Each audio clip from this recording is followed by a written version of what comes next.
अस्सलाम वालेकुम। आप सुन रहे हैं अपने कराची एफएम 107 कराची के वाशोकरा में क्रिकेट दीवान की जीत की जंग। मैं हूं फारूक और एक और ब्रांड न्यू एपिसोड के साथ आपको खुशामदीद कहते हैं। पाकिस्तान सुपर लीग जारी है और आज आखिरी मैच खेला जा रहा है रावलपिंडी में और कल से मैचेस होंगे वापस नेशनल बैंक स्टेडियम कराची में। और अभी जो मैच खेला जा रहा है वो है पेशावर ज़ल्मी और क्वेटा ग्लैडिएटर्स के दरमियान। थोड़ी देर पहले क्वेटा ग्लैडिएटर्स की टीम ने टॉस जीता और पहले फील्डिंग करने का फैसला किया। स्कोर हुआ है पेशावर का 5 बगैर किसी नुकसान के। साइम अयूब और बाबर आजम है ओपनिंग बैट्समैन एज यूजुअल। और एक पॉजिटिव स्टार्ट इनकी तरफ से है और अभी बॉलिंग कर रहे हैं सोहेल खान जो कि अपना पहला ओवर कर रहे हैं। और हम जल्दी से बात करेंगे लाइनअप आज क्या है पेशावर ज़ल्मी और क्वेटा ग्लैडिएटर्स के दरमियान। क्वेटा की जो टीम है वो इसमें है जेसन रॉय, सऊद शकील जो opening batsman, Khawaja Nafay, Rilee Rossouw, Umair bin Yousuf को आज खिलाया जा रहा है। लॉर एवंस है विकेट कीपर और अकील हुसैन, मोहम्मद हसनैन, मोहम्मद आमिर, इब्रार, सुहेल खान और सरफराज अहमद को ड्रॉप किया गया और शायद इस सीजन में पहली बार और वैसे भी शायद ओवरऑल पीएसएल में भी एक या दो बार ही वो ड्रॉप हुए हैं जो प्लेइंग 11 का हिस्सा ना बने हो।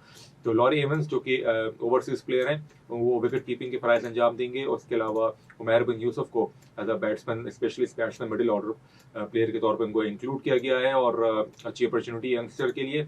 उसके अलावा पेशावर ज़ल्मी में वही साइम अयूब और Babar Azam opening batsman, Mohammad Haris, TKC, Tom Kohler Cadmore, Haseebullah Khan, Rovman Powell, Aamir Jamal, Luke Wood, Naveen ul Haq, Mehran Mumtaz, Khurram Shahzad. Khurram Shahzad को आज चांस मिला है। खुर्रम शहजाद पहले क्वेटा की तरफ से खेलते हुए आए और right arm medium fast bowler. Mehran Mumtaz left arm spinner, बड़ी इंप्रेसिव बॉलिंग की थी और लेफ्ट आर्म स्पिनर हैं और पेस को बड़ा अच्छा वेरी करते हैं और विकेट भी इनको मिली थी पिछले मैच में, इनको खिलाया गया। और आरिफ याकूब जो है वो उनको ड्रॉप किया गया, पिछले मैच में भी वो नहीं थे और मेहरान मुमताज़ की अच्छी परफॉर्मेंस की वजह से उन्होंने अपनी जगह रिटेन की है। नवीन उल हक जो है वो अफगानिस्तान से ताल्लुक है, वो एक पेसमैन है, स्पेयर हेड है इनके। आमिर जमाल, पावर, तो ओवरऑल बहुत अच्छी टीम है। मोहम्मद हारिस विकेट कीपिंग के फराइज अंजाम देंगे। और आपको बताते चलें कि जो ऑफ स्पिनर मिस्ट्री स्पिनर हैं क्वेटा के, उस्मान तारिक, उनके एक्शन को सस्पेक्ट करार दिया गया है और कुछ सवालात उठाए गए उनके बॉलिंग एक्शन के हवाले से, क्योंकि उनकी जो बॉलिंग एक्शन में थोड़ा सा डिले था और वो विकेटें भी काफ़ी ले रहे थे और डिसेप्शन थी उनकी बॉलिंग पे। तो उसी वजह से जो है काफ़ी हद तक इस पर बातचीत की गई कि ये एक्शन लीगल है कि नहीं। बज़ाहिर नेकेड ऐसे जो हमें कैमरा एंगल्स अवेलेबल है उस पर तो उनका एक्शन ठीक लग रहा था, लेकिन पिछले मैच में जो है अंपायर्स ने उनके एक्शन को रिपोर्ट किया है जिसकी वजह से उनको पीएसएल के एक्शन से दूर रखा गया। और इतलात यही कि अभी इस मैच में भी नहीं हो, बाकी आने वाले मैचेस में भी वो अवेलेबल नहीं होंगे जब तक कि प्रॉपर स्क्रूटनी ना हो जाए उनके बॉलिंग एक्शन की। तो ये कोई भी अनयूजुअल एक्शन जब होता है तो काफ़ी चीज़ें सामने आती हैं कि आया कि ये लीगल एक्शन है, आर्म कितना बैंड हो रहा है, कितना नहीं हो रहा। तो स्लाइड जो डिसेप्शन है तो पॉज उनकी बॉलिंग एक्शन में, जिसकी वजह से बैट्समैन पिक नहीं कर पा रहे थे उनको और इसी वजह से वो और ज़्यादा नज़रों में आ गए। लेकिन एक तरह से अच्छा है कि प्रॉपर्ली स्क्रूटनी हो जाएगी ताकि आने वाले बड़े मैचेस में या इंटरनेशनल मैचेस में भी अगर वो जाते हैं तो कोई ऐसा एतराज़ ना हो। इवन फर्स्ट क्लास क्रिकेट में भी बड़ा इंपॉर्टेंट है कि एक अच्छे परफेक्ट बॉलिंग एक्शन के साथ वो अपने करियर को आगे आगे बढ़ाए। यहाँ पर इनिंग्स आगे बढ़ रही है पेशावर ज़ल्मी की और 2 छक्के भी आए। बाबर आजम की तरफ से एक छक्का आया डीप स्क्वायर लेग पे और मिड विकेट एक छक्का आया साइम अयूब का, और साइम अयूब का बड़ा खूबसूरत शॉट ओवर मिड विकेट खेला मोहम्मद आमिर को। और पहली बॉल थी तीसरे ओवर की, 22 स्कोर हो चुका है बगैर किसी नुकसान के और बाबर आजम पहुंच गए 11 पर, साइम अयूब भी पहुंच गए 11 पर और दोनों बड़े ही एक्साइटिंग प्लेयर हैं। और ये वो जोड़ी है तमाम पीएसएल की टीम्स के हवाले से देखा जाए तो लोग सबसे ज़्यादा एक्साइटेड होते हैं इन दोनों प्लेयर्स को साथ बैटिंग करते हुए देखते हुए। और साइम अयूब तो भी पाकिस्तान की तरफ से ओपनिंग भी कर चुके हैं और बाबर आजम ने वन डाउन पोजीशन में बैटिंग की थी स्पेशली न्यूजीलैंड टूर पे और हुन उसके आने वाले वक्तों में पाकिस्तान की तरफ से यही दोनों ओपन करें। अच्छा, कल जो मैच हुआ, कल इस्लामाबाद यूनाइटेड की टीम को जो है फतह हासिल हुई और पॉइंट्स टेबल जो है उसमें थोड़ी तब्दीली आई है और काफ़ी चीज़ें तब्दील हो रही हैं पॉइंट्स टेबल पर। और कल इस्लामाबाद यूनाइटेड की टीम जब उन्होंने टॉस जीता और उसके बाद मैच विन करने के बाद वो उनकी पोजीशन फोर्थ से सेकंड पोजीशन पे वो आ गए। जब उन्होंने 2 पॉइंट्स हासिल किए उनके 9 पॉइंट्स हो गए और बेहतर नेट रन रेट की वजह से वो सेकंड पोजीशन पर आ गए। और जैसे हम बात करते रहते हैं कि नेट रन रेट की वैल्यू क्या है और नेट रन रेट जो है वो किस हद तक इंपॉर्टेंस रखता है, स्पेशली अगर आप हार भी रहे हैं जो कोशिश करें कि जो डिफीट मार्जिन है उसको रिड्यूस किया जा सके, और इसी वजह से इस्लामाबाद यूनाइटेड 9 पॉइंट्स के साथ जो है अभी सेकंड नंबर पर है। मजीद हम बात करेंगे कौन सी टीम किस पोजीशन पे है और मजीद कितने मैचेस बाकी हैं और क्या क्या इस मैच में मजीद होना है। आप सुन रहे अपने कराची FM 107। कराची के बाद शो का नाम है क्रिकेट दीवानगी जीत की जंग। It's time for a break. Welcome back. एक दफा फिर आपको खुश आमदीद कहते हैं अपना कराची FM 107। कराची के बाद शो का नाम है क्रिकेट दीवान की जीत की जंग, और मैच जारी भी पेशावर ज़ल्मी और क्वेटा ग्लैडिएटर्स के दरमियान। अभी नुकसान उठाना पड़ा, साइम अयूब आउट हुए और सोहेल खान ने आउट किया, और बड़ी क्विक फायर इनिंग्स उन्होंने खेली। एक्सप्लोसिव 30 रन स्कोर की सिर्फ 12 गेंदों पर, और छक्का लगाया सोहेल खान को, उससे पहले मोहम्मद आमिर को छक्का लगाया, और फिर डिसीव हुए सोहेल खान की बॉल पर। राउंड द विकेट उन्होंने बॉल की, और change of pace slower one थी, और साइम अयूब जो है वो सही से रीड नहीं कर पाया बॉल को, आउटसाइड एज हुआ, और शॉर्ट थर्ड पे इब्रान ने कैच मुकम्मल किया। तो इस तरह एक अच्छी इनिंग्स और एक एंटरटेनिंग इनिंग्स का खात्मा हुआ, लेकिन साथ साथ मायूसी भी हुई होगी पेशावर ज़ल्मी के फैंस को, साइम अयूब को, कि एक अच्छा स्टार्ट मिलने के बाद उसको कैपिटलाइज नहीं कर पाए। लेकिन सोहेल खान एक बहुत ही एक्सपीरियंस बॉलर हैं, और चेंज ऑफ पेस बड़े उन्होंने चालाकी से किया। साइम अयूब रीड नहीं कर पाए, इस तरह पहला नुकसान उठाना पड़ा, लेकिन स्टार्ट मिल गया पेशावर ज़ल्मी को। बाबर आजम अभी भी क्रीज पे मौजूद हैं, और पूरे तरीके से प्रेशर जो है वो बाबर आजम के ऊपर से हट गया, क्योंकि साइम अयूब ने एक्सप्लोसिव 30 रन की इनिंग्स खेली, 30 सिर्फ 12 गेंदों पर, और मोहम्मद आरिस आ गए wicket keeper batsman one down position पर, और 5वें ओवर का खेल जारी है। 4 ओवर एक बॉल हो चुकी है, 48 पर 1, और अच्छा स्टार्ट है, और पावर प्ले का अच्छा इस्तेमाल कर रही है पेशावर ज़ल्मी। हम जल्दी से बात कर लेते हैं पॉइंट्स टेबल की, और मैचेस जो हैं ये अपने अख्ताम की तरफ बढ़ते हुए जा रहे हैं, और ये डबल राउंड रॉबिन की बेसिस पे जो मैचेस हैं ये तकरीबन अब कुछ चंद मैचेस रह गए हर टीम के, और ये कुछ दिनों में ये डबल राउंड रॉबिन कंक्लूड होगा, उसके बाद प्ले ऑफ्स के मैचेस होंगे, और फिर फाइनल। तो अभी क्या सिचुएशन है, कितने मैचेस खेल चुकी टीम, कितने मैचेस बाकी हैं, तो इस बारे में बात करेंगे। 8 मैचेस खेल चुकी मुल्तान सुल्तान, काफ़ी दिनों से इनका मैच नहीं हुआ है। 6 मैच जीत चुके हैं, 2 हारे, 12 पॉइंट्स होंगे, 0.967 net run rate. Islamabad United कल उनकी प्रमोशन हुई पॉइंट्स टेबल पर, 9 मैच खेले, 4 जीते 4 हारे, 1 नो रिजल्ट, 9 पॉइंट्स के साथ। 0.221 है उनका नेट रन रेट, और इनका नेट रन रेट पॉजिटिव था, जिसकी वजह से ये 4th पोजीशन से 2nd पोजीशन पर आए। कोयटा ग्लैडिएटर्स को शिकस्त हुई थी 2 दिन पहले, आज अभी वो दोबारा खेल रहे हैं। 7 मैच खेले, 4 जीते, 2 हारे, 1 नो रिजल्ट, 9 पॉइंट्स इनके भी है, लेकिन इनका नेट रन रेट है -0.094। और पेशावर ज़ल्मी 8 मैच खेले, 4 जीते, 3 हारे, 1 नो रिजल्ट। पेशावर ज़ल्मी के भी 9 पॉइंट्स है, -0.384 इनका है नेट रन रेट। और पेशावर ज़ल्मी का नेट रन रेट कोयटा से थोड़ा सा ख़राब है, जिसकी वजह से वो 4th पोजीशन पर है। और कराची किंग्स 8 मैच खेले, 3 जीते 5 हारे, 6 पॉइंट्स के साथ 5वें नंबर पर, और उनका नेट रन रेट है -0.241। और लाहौर कलंदर्स 8 मैच खेले, 1 जीता 6 हारे, 1 नो रिजल्ट, 3 पॉइंट के साथ है वो बॉटम ऑफ द टेबल पे नंबर 6 पर, -0.682। और इस्लामाबाद यूनाइटेड के 9 मैचेस हो चुके हैं, और आज जो टीम जीतती है कोयटा और पेशावर ज़ल्मी के दरमियान, जो कि 3rd और 4th पोजीशन की टीमें हैं अभी पॉइंट्स टेबल पर, जो टीम जीतेगी वो पहुंच जाएगी 2nd पोजीशन पर। और इस्लामाबाद यूनाइटेड की टीम जो है दोबारा से उनका जो 2nd पोजीशन वाला जो रैंक है वो उनसे छीन लिया जाएगा, कोई भी जीते, कोयटा जीते या पेशावर ज़ल्मी जीते। तो ये जो सिचुएशन है काफ़ी हद तक इंटरेस्टिंग होती जा रही है। और कल का मैच जो हुआ इस्लामाबाद यूनाइटेड और कराची किंग्स के दरमियान, उस बारे में हम बात करेंगे। एक तरह से 1 साइडेड मैच हुआ। इस्लामाबाद यूनाइटेड ने चेस डाउन किया बड़े आराम से, 151 रन का टारगेट था, और शान मसूद ओपनर थे, एक दफ़ा फिर वो रन नहीं बना सके, इतने 10 पे आउट हुए। टिम क्लैफर्ड ने 26 बनाए, अच्छी बैटिंग कर रहे थे। उसके बाद जेम्स मिल ने 29 बनाए, शोएब मलिक सिर्फ 1 पे आउट हुए, नवाज ने 5 किए, कैरन पोलार्ड ने अच्छी इनिंग्स खेली और संभाला अपने झारना अंदाज में। 39 के 3 चौके 3 छक्कों की मदद से। इरफान खान नियाजी 16 किए, हसन अली 6, 2 मीर हमजा 150, 7 विकेटों के नुकसान पर, जो कि इतना बड़ा स्कोर नहीं था रावलपिंडी के ग्राउंड में। और बॉलिंग में 3 विकेट मिली मिल्स को, 2 विकेट मिली फ़हीम अशरफ को, और 1-1 विकेट मिली हुसैन शाह और इमाद वसीम को। और उसके बाद बैटिंग का आगाज़ हुआ। कॉलिन मंरो 9, एलेक्सिस 18, आगा सलमान 33, शादाब खान 34, आजम खान 9, हैदर 26। हैदर अली की कल कमबैक हुआ और उन्होंने 26 नॉट आउट की इनिंग्स के लिए सिर्फ 16 गेंदों पर 12 फ़हीम अशरफ, तो बआसानी 18 ओवर्स 4 गेंदों पर यह टारगेट अचीव किया इस्लामाबाद यूनाइटेड ने। तो कराची किंग्स को अंदाज़ा था कि शुरू में अगर विकेटें नहीं मिलेगी तो यकीनन बाद में मैच को रोकना बहुत हद तक नामुमकिन हो जाएगा, और वही हुआ। 8 बॉल कबल ये टारगेट अचीव कर लिया इस्लामाबाद यूनाइटेड ने। और कराची किंग्स की जो स्ट्रगल है विद द बैट के वो बड़ा स्कोर नहीं कर पा रहे, बड़ा टोटल बोर्ड पर नहीं लगा पा रहे, जिसकी वजह से उनको मुश्किलात हुई है। 57 पर 1 हो गए पेशावर ज़ल्मी और बाबर आजम जो बड़े अच्छे फॉर्म में लग रहे हैं और बड़े क्लासी शॉट्स खेल रहे हैं। एक और चौका उन्होंने हासिल किया ऑन ट्रैक पे खेलते हुए। 61 स्कोर हो गया पेशावर ज़ल्मी का 1 विकेट के नुकसान पर और हारिस 2 पे बैटिंग कर रहे हैं। बाबर आजम 27 पे पहुंच चुके हैं। इस ओवर में 3 चौके आ चुके हैं। मोहम्मद हसनैन बॉलिंग कर रहे हैं और तब पहले ओवर में ही 14 रन दे चुके हैं। कमबैक हुआ है मोहम्मद हसनैन का इंजरी के बाद, लेकिन अभी इतने अच्छी फॉर्म में, इतने अच्छे रिदम में नहीं लग रहे। तो साइम अयूब ने स्टार्ट प्रोवाइड किया, 30 रन बनाने के बाद वो आउट हुए। अब बाबर आजम जो है वो इनिंग्स को आगे लेके जा रहे हैं और चार्ज कर रहे हैं इस पूरी पार्टनरशिप को। हारिस ने उनको ज्वाइन किया है और अभी 7 बॉलें बाकी हैं पावर प्ले खत्म होने के, उसके बाद फील्ड रिस्ट्रिक्शंस उठ जाएंगी। तो ओवरऑल बाबर आजम के जो है रावलपिंडी ग्राउंड में भी 1400 रन हो गए और तकरीबन हर ग्राउंड में इन्होंने बेहतर रन बनाए। इससे पहले कराची किंग्स की तरफ से खेलते हुए आए और पेशावर ज़ल्मी से खेल रहे हैं तकरीबन 3 सालों से और 5 ओवर्स मुकम्मल हो चुके हैं, 62 सिर्फ 1 विकेट के नुकसान पे। तो नेट रन रेट बड़ा इंपॉर्टेंट है और ये चीज़ आगे भी जाके जो है काफ़ी हद तक किसी टीम को फ़ायदा पहुंचाएगी, किसी को नहीं पहुंचाएगी। और आज देखते हैं कि कौन सी टीम जो है वो किस तरह जीतती है, कितने मार्जिन से जीतती है। मजीद बात करेंगे इस मैच के बारे में और आने वाले मैचेस के बारे में। आप सुन रहे हैं अपने कराची FM 107 कराची के आवाज़। शो का नाम है क्रिकेट दीवान की जीत की जंग। It's time for a short break.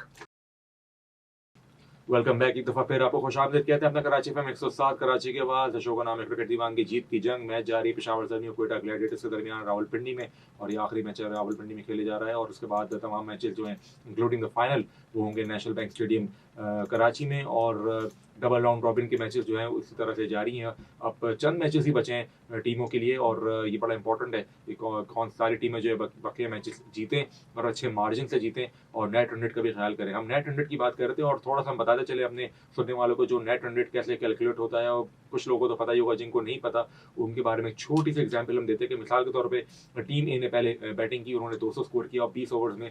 तो 20 को जो है हम 200 को डिवाइड करेंगे 20 से तो आएगा 10 और बी टीम ने जो है वो 160 के 20 ओवर्स में और उसके बाद जो है उनको हम डिवाइड करेंगे 160 डिवाइड बाय 20, उसका आंसर आएगा 8। तो 10 माइनस 8 जो है वो जो 2.00 उसका आंसर है। तो 2 जो टीम जीती होगी उनका नेट रन रेट हो जाएगा 2.00 और जो टीम हारी होगी उसको हम करेंगे 8 माइनस 10 तो वो होगा -2.00। तो जितने आप पहले मैच के बाद नेट रन रेट आप हासिल करते हैं, विनिंग टीम लूजिंग टीम उसी का जो है माइनस में वही नंबर हासिल करती है। तो जो टीम जीती है वो 2.00 के साथ नेट रन रेट पे बैठेगी और जो टीम हारी है वो -2.0 पे बैठेगी। इस तरह तमाम मैचेस का जो डिफरेंस है, कितने रन आपने बनाए और कितने रन आपने दिए, इसका जो डिवाइड करके जो आंसर आता है वो फिर ऐड होता रहता है आपके ओवरऑल नेट रन रेट पे। जाहिर है जो हायर वैल्यू होगी और कम रन से माइनस करेंगे तो आपका आंसर पॉजिटिव में आएगा। तो इस तरह से जितने मैचेस आप अच्छे मार्जिन से जीतेंगे उतना जो है आपका हेल्दी इफेक्ट आएगा। और पेशावर ज़ल्मी फिलहाल कोशिश में है कि अच्छा स्कोर करे और हेल्दी मार्जिन से यहाँ मैच जीते और so far so good for Peshawar Zalmi. 84 score हो गया है, अच्छी बैटिंग विकेट है।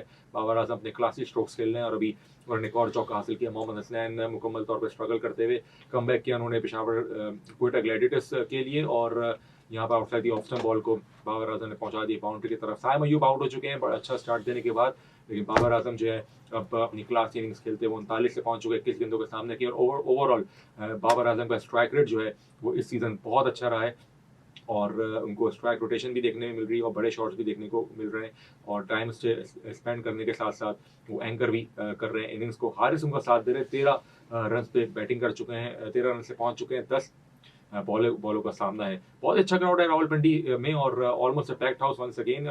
सवाए पहला मैच जो कि बारिश की नजर हुआ था पिछले हफ्ते के दिन, उसके बाद से लेके तमाम मैचेस हुए और अच्छे माहौल में हुए और जैम पैक्ड स्टेडियम मिला है हमें तकरीबन तमाम मैचेस में। अच्छी बैटिंग विकेट है और ओवरऑल आउटफील्ड भी बहुत अच्छी है। और अभी बॉलिंग कर रहे हैं Hasnain run for 20, Peshawar Zalmi 85 for 1, 7.2 overs have been bowled. और इब्रार अहमद जो है आज हम इनके बारे में बात करेंगे प्लेयर्स रिव्यू के हवाले से और आज वो शामिल हैं इस प्लेइंग 11 में। उस्मान तारिक आज आपको हमने बताया कि वो नहीं उनकी सर्विसेज क्योंकि उनका बॉलिंग एक्शन जो है सस्पेक्ट करार दिया गया और अभी तो स्क्रूटनी होगी प्रॉपर तरीके से और कोई चांस नहीं कि अभी वो बाकी मैचेस PSL में खेल सकें। और बाद में उनके बारे में जो भी रिपोर्ट आएगी वो फिर हम आपसे शेयर करेंगे। और इब्रार अहमद एक मिस्ट्री बॉलर जिन्होंने डेब्यू किया था टेस्ट मैच में इंग्लैंड के अगेंस्ट, जो बहुत ही उम्दा बॉलिंग की थी और 25 साल के इब्रार अहमद, कराची की पैदाइश, लेग ब्रेक उगली बॉलर भी कहते हैं इनको, मिस्ट्री बॉलर भी कहते हैं, और दोनों तरफ स्पिन करते हैं। पाकिस्तान की तरफ से खेल चुके हैं, इसके अलावा कोमिला विक्टोरियंस की तरफ से खेल चुके हैं, for Bangladesh Premier League, Islamabad United और पेशावर इस्लामिक कॉलेज पेशावर से खेल चुके हैं, पेशावर ज़ल्मी से खेल चुके हैं, कराची किंग्स से खेल चुके हैं और अभी क्वेटा ग्लैडिएटर्स से खेल रहे हैं। 6 टेस्ट मैचेस खेले इब्रार ने 12 इनिंग्स में और 38 विकेटें हासिल की है और एक्सेप्शनल नंबर्स हैं इब्रार अहमद के। और इंग्लैंड के खिलाफ उनका एक डेब्यू हुआ था और उसमें पहली इनिंग्स में उन्होंने 7 खिलाड़ियों को आउट किया था और काफ़ी इंप्रेस किया था उन्होंने। और काफ़ी बातें हो रही थी कि इनको वर्ल्ड कप में भी लेके जाना चाहिए, लेकिन फिर इनकी जगह नहीं बन पाई। ओवरऑल 22 फर्स्ट क्लास मैचेस खेले हैं और 121 विकेटें हैं, 7 for 114 इनका बेस्ट बॉलिंग फिगर है, 27 का एवरेज है, टेस्ट मैच में 31 का एवरेज है। और आपको बताते चले कि बॉलिंग एवरेज जितना कम होगा बॉलर्स का उतना ही अच्छा माना जाता है, यानी कि आप 21 का एवरेज है, 27 का एवरेज, इसका मतलब 27 रन देके आप 1 विकेट हासिल करते हैं। इकोनॉमी है 3.35।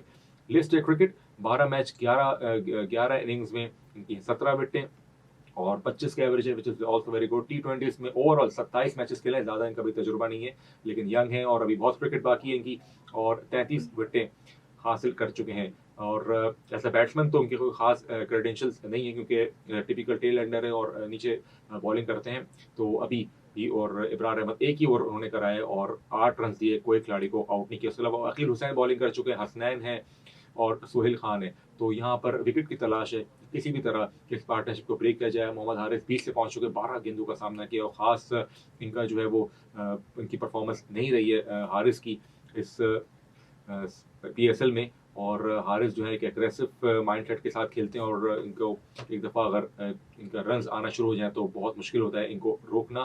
फिलहाल स्कोर हो गई है 93, 1 विकेट के नुकसान पे, और ऐसा लग रहा है कि रनआउट की अपील यहाँ पर हुई है। और 8 ओवर से पहले 93 for 1 is a very good score. और अभी हम अगर बॉलिंग की बात करें, यहाँ पर कौन कौन से बॉलर की क्या परफॉर्मेंस है, कोई भी बॉलर जो इतना मुतासिर नहीं कर पाया अभी तक। मोहम्मद आमिर ने 2 ओवर्स कराए, 14 रन दिए, 2 कोई खिलाड़ी आउट नहीं किया। सोहेल खान ने 2 ओवर में 33 रन दिए, 1 विकेट हासिल की और सैम अयूब को उन्होंने आउट किया था। और मोहम्मद हसनैन 1 ओवर 15 रन, कोई विकेट नहीं। और इब्रार अहमद 2 ओवर 21 रन, कोई विकेट नहीं। अकील हुसैन 1 ओवर 10 रन, कोई विकेट नहीं। और मोहम्मद हारिस की हम बात ही कर रहे थे और मोहम्मद हारिस रन आउट हो चुके हैं और टैप करके भागे थे स्क्वायर की कवर्स की जानिब। और रिस्की सिंगल अक्सर हमने देखे कि रिस्की सिंगल जब प्लेयर्स लेते हैं तो उनको कीमत अदा करनी पड़ती है, और हारिस टैप लगाने के बावजूद जो है वो क्रीज पर नहीं पहुंच पाए। अच्छी इनिंग्स का अच्छा स्टार्ट था लेकिन उसको कैपिटलाइज नहीं कर पाए। 2 विकेटें गिर चुकी हैं, मैच जारी पेशावर ज़ल्मी और क्वेटा के दरमियान। 93 पे 2 स्कोर हो चुका है। आप सुन रहे अपना कराची FM 107, कराची के वाश होकर नाम है क्रिकेट दीवानगी, जीत की जंग। मिलते हैं छोटी सी ब्रेक के बाद। वेलकम बैक, एक दफ़ा फिर आपको खुशामदीद कहते हैं अपना कराची FM 107, कराची की आवाज़। शो का नाम है क्रिकेट दीवानगी, जीत की जंग। मैच जारी पेशावर ज़ल्मी और क्वेटा ग्लैडिएटर्स के दरमियान। 9.3 ओवर्स हैव बीन बोल्ड और पेशावर ज़ल्मी ने एक माइलस्टोन अचीव किया, 101 रन पे पहुंच चुकी है 3 विकेटों के नुकसान पे। और बाबर आजम जारी है, 42 के स्कोर पर बैटिंग की जा रही है। और कैडमोर ने उनको ज्वाइन किया है और अभी हारिस आउट हुए, उसके थोड़ी देर बाद हसीबुल्ला आउट हुए। हसीबुल्ला की भी एक अच्छी अपॉर्चुनिटी थी उनके पास, के अच्छा मौका था उनके पास, लेकिन वो क्लीन बोल्ड हुए इब्रार की गेंद पे, जिसके बारे में हम बात भी करते हैं। Ibrar mystery bowler, round the wicket ball आई और उसको बैक फुट पे आके उसको बैट को टर्न करना चाह रहे थे, सॉफ्ट हैंड से टैप करना चाह रहे थे टुवर्ड्स मिड विकेट, लेकिन मिस कर गए, बीट हुए और इब्रार अहमद को एक अच्छी कामयाबी यहाँ पर मिली। हसीबुल्ला भी एक अच्छा टैलेंट है और पिछले PSL में भी अच्छी बैटिंग की है। यहाँ पर उन्होंने खास परफॉर्मेंस नहीं दी और ख़ास फ़ायदा नहीं उठा सके अपॉर्चुनिटीज़ का। और आज भी इनके पास बड़ा अच्छा मौका था कि इनिंग्स को बिल्डअप करते। दूसरे एंड से बाबर आजम बड़ी अच्छी बैटिंग कर रहे हैं, सॉलिड फॉर्म में, तो यहाँ पे बड़ा अच्छा मौका था। लेकिन अब आ गए कैडमोर जो साथ दे रहे हैं बाबर आजम का, और यहाँ पे 1-2 विकेटों की और तलाश है। स्पेशली बाबर आजम की विकेट बहुत इंपॉर्टेंट है क्वेटा के पॉइंट ऑफ व्यू से, कि इनके स्कोर को समवेयर अराउंड 170 के आसपास रिस्ट्रिक्ट किया जाए। ये वो ग्राउंड है जहाँ पर अगर आप 200 तक स्कोर करेंगे तब जाके किसी हद तक बॉलर्स के पास चांस होगा कि वो डिफेंड करें, लेकिन 170-180 का स्कोर भी आराम से चेस हो सकता है। और यहाँ पर कोशिश होगी पेशावर ज़ल्मी की कि एटलीस्ट 200 का स्कोर पोस्ट करें। और अभी चांसेस अच्छे हैं, विकेट अभी भी हाथ में है, बाबर आजम खुद क्रीज पर मौजूद हैं और यही बड़ा एक इंपॉर्टेंट मैच है दोनों साइड्स के लिए। जो टीम भी जीतेगी वो सेकंड पोजीशन पर आ जाएगी। दोनों टीमों के 9-9 पॉइंट्स है। कल इस्लामाबाद यूनाइटेड की टीम वो 9 पॉइंट्स के साथ उन्होंने सेकंड पोजीशन हासिल की, चौथे से दूसरे नंबर पर पहुंचे, लेकिन वो दोबारा उनसे ये पोजीशन छीन ली जाएगी। और अभी मैच है पेशावर ज़ल्मी क्वेटा ग्लैडिएटर्स का रावलपिंडी में, और कल मैच होगा कराची में, कराची किंग्स मेजबान टीम वर्सेस लाहौर कलंदर्स। और उम्मीद है कि जैम पैक्ड स्टेडियम होगा, क्योंकि कराची किंग्स और कलंदर्स के जो मैच होते हैं हमेशा से कांटे के मैचेस होते हैं और हमेशा से तवज्जो का मरकज़ होते हैं ये मैच। इससे पहले लाहौर में जो मैच हुआ था लाहौर कलंदर्स और कराची किंग्स के दरमियान, उसका फैसला आखिरी बॉल पे हुआ था और बड़ा सनसनीखेज मुकाबले के बाद कराची किंग्स ने वो मैच जीत लिया था, चेस किया था। और संडे को मैच होगा इस्लामाबाद यूनाइटेड और मुल्तान सुल्तान। तो मुल्तान सुल्तान काफ़ी ब्रेक के बाद जो है वो हमें एक्शन में नज़र आएगी। इससे पहले उन्होंने 5 मार्च को मैच खेला था और उसके बाद 10 मार्च को अब उनका मैच होगा, वो खेलेंगे इस्लामाबाद यूनाइटेड से। और ये मैच होगा संडे के दिन दोपहर में पाकिस्तानी वक्त के मुताबिक 2 बजे। और Multan Sultan already top of the table है और इस्लामाबाद यूनाइटेड का ये आखिरी मैच होगा। और अगर वो जीतते हैं तो उनके 11 पॉइंट्स होंगे। उनके लिए बहुत ज़रूरी है कि वो जीतें, क्योंकि बाकी पेशावर ज़ल्मी और क्वेटा ग्लैडिएटर्स की जो टीम है वो भी उनके आसपास ही मंडला रही है पॉइंट्स टेबल पे। तो it's very important for them और they are still in the race to finish at in top 2। Multan Sultan already 12 points के साथ सर फहरिस्त है। और इतवार के दिन दोपहर रात में जो मैच होगा वो होगा लाहौर कलंदर्स और क्वेटा ग्लैडिएटर्स के दरमियान। तो बैक टू बैक मैचेस हैं लाहौर कलंदर्स के। कराची किंग्स से पहले वो खेलेंगे कल, उसके बाद परसों खेलेंगे क्वेटा ग्लैडिएटर्स से। और पार्टी स्पॉइलर का काम कर सकती है लाहौर कलंदर्स, क्योंकि ज़्यादा कुछ उनके लिए बचा नहीं है कि ऑलरेडी वो 6 मैचेस हार चुकी है लाहौर कलंदर्स। याद रहे कि पिछले दोनों सीज़न में लाहौर कलंदर्स जो थी वो PSL की विनर रही थी, लेकिन इस साल जो है बहुत ही ख़राब सीज़न उनके लिए जा रहा है। और अभी पेशावर का स्कोर हो गया 107 3 विकेटों के नुकसान पे। अभी चौका लगाया कैटमोर ने। हसनैन रन्स लीड करते हुए 36 रन ले चुके हैं, 2 ओवर 2 गेंदें उन्होंने अभी तक की हैं।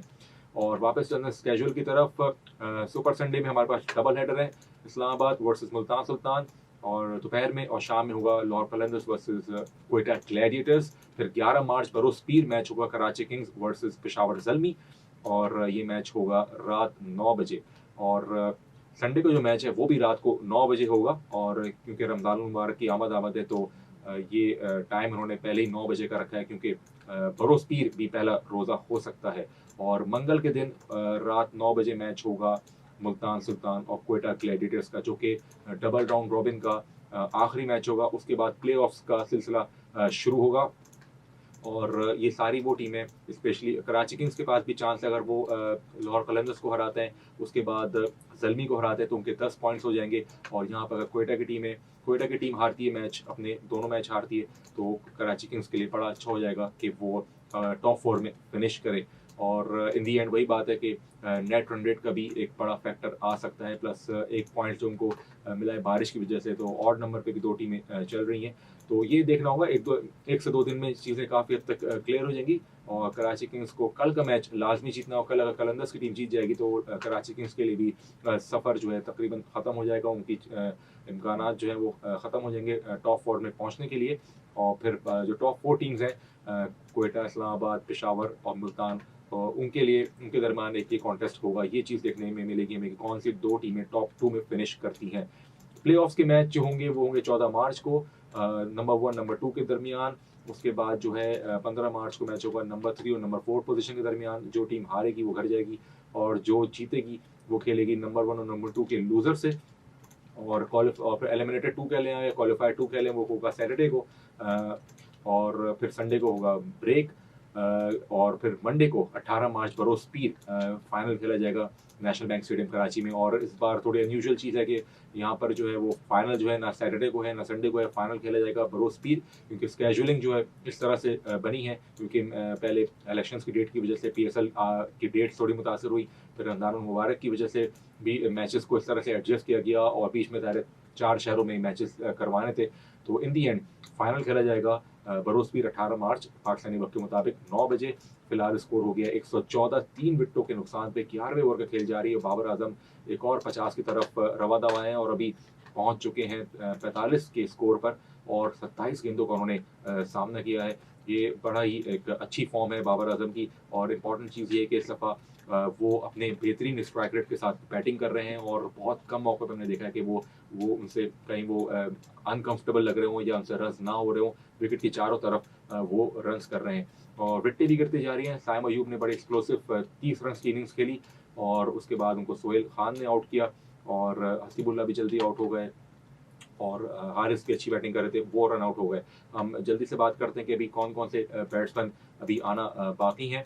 Babar Azam is on 45 of 26 deliveries. कैटमोर भी खेल रहे हैं 13 रन पे। साइम अयूब ने 30 बनाए और हसीबुल्ला ने 6 बनाए। मोहम्मद हारिस ने 30 बनाए। कैटमोर 13 पे खेल रहे हैं। पावल एक पावर हिटर है, वो बाकी है। आमिर जमाल अच्छी फॉर्म में है, ऑलराउंडर, और कुछ मैचेस में उनको नहीं चांस मिला था, लेकिन जब भी चांस मिला उन्होंने बहुत उम्दा परफॉर्म किया। Luke Wood left arm medium fast bowler Naveen ul Haq, Mehran Mumtaz और खुर्रम शहजाद, ये है बॉलिंग लाइनअप। और मोहम्मद आमिर जो बॉलिंग में 2 ओवर्स कर चुके हैं, 2 ओवर उनके बाकी हैं और अभी तक उनको वापस नहीं लेकर आए। नन फॉर 14 उनकी बॉलिंग फिगर्स।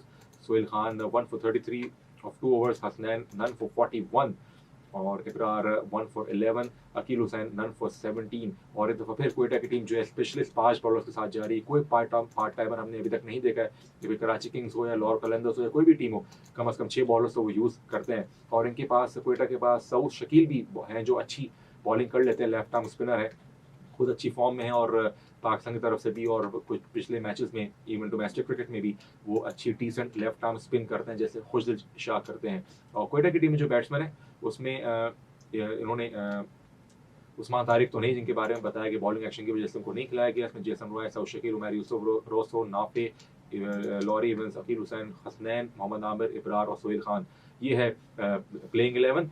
और स्कोर है पेशावर का 126 3 विकेटों के नुकसान पे। और अभी शो का वक्त हुआ है खत्म। आप सुन रहे अपने कराची एफएम 107 कराची की आवाज़। शो का नाम है क्रिकेट दीवानगी जीत की जंग। इंशाल्लाह कल आपसे दोबारा मुलाकात होगी ब्रांड न्यू एपिसोड के साथ। खुदा हाफिज।